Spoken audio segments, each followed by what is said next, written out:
Urdu work بک. Urdu work بک پہ آپ ادھر آئیں گے ہفتہ 2 پر، جس کے اندر آپ کے پاس ہے سوالات کے جوابات، ورک بک صفحہ نمبر 2-3، پڑھائی سبق نمبر 2، نعت اساتذہ، اور پھر اس کے بعد آپ کے پاس ہے اس کے اندر نعت کی پڑھائی. اور آج ہم سٹارٹ کریں گے نعت، جو کہ ہے آپ کے پاس صفحہ نمبر 5 پر. آپ اسے کھولیں. نعت کیا ہوتی ہے؟ پہلے آپ کو یہ پتہ ہے کہ نعت کہتے کسے ہیں. نعت وہ ہوتی ہے جس کے اندر نبی پاک صلی اللہ علیہ وسلم کی تعریف بیان کی گئی ہو.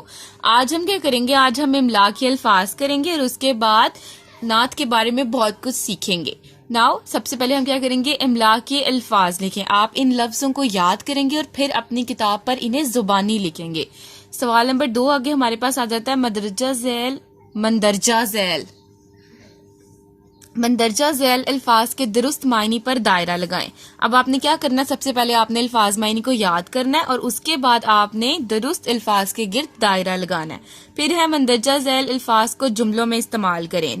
آپ کے پاس پہلا لفظ ہے راستہ، دوسرا لفظ ہے فدا، تیسرا لفظ ہے آسرا. اس کے جملے آپ خود بنائیں گے انڈیپینڈنٹلی. آگے آپ کے پاس لفظ ہے اطاعت اور پھر ہے آپ کے پاس دین. آگے آپ کے پاس سوالات کے جواب ہیں. حضرت محمد صلی اللہ علیہ وسلم کون ہے؟ کون ہے حضرت محمد صلی اللہ علیہ وسلم؟ بتائیں مجھے. اللہ تعالیٰ کی آخری رسول. تو آپ لکھیں گے حضرت محمد صلی اللہ علیہ وسلم اللہ تعالیٰ کے آخری رسول ہیں.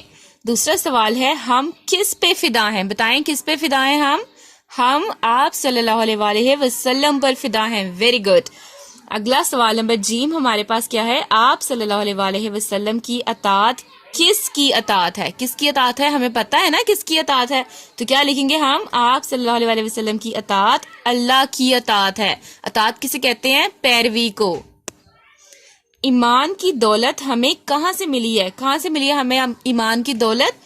آپ صلی اللہ علیہ وسلم سے. تو ہم کیا لکھیں گے؟ ایمان کی دولت ہمیں آپ صلی اللہ علیہ وسلم سے ملی ہے.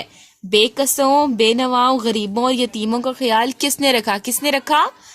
بے کسوں، بے نواؤں، غریبوں اور یتیموں کا خیال آپ صلی اللہ علیہ وسلم نے رکھا.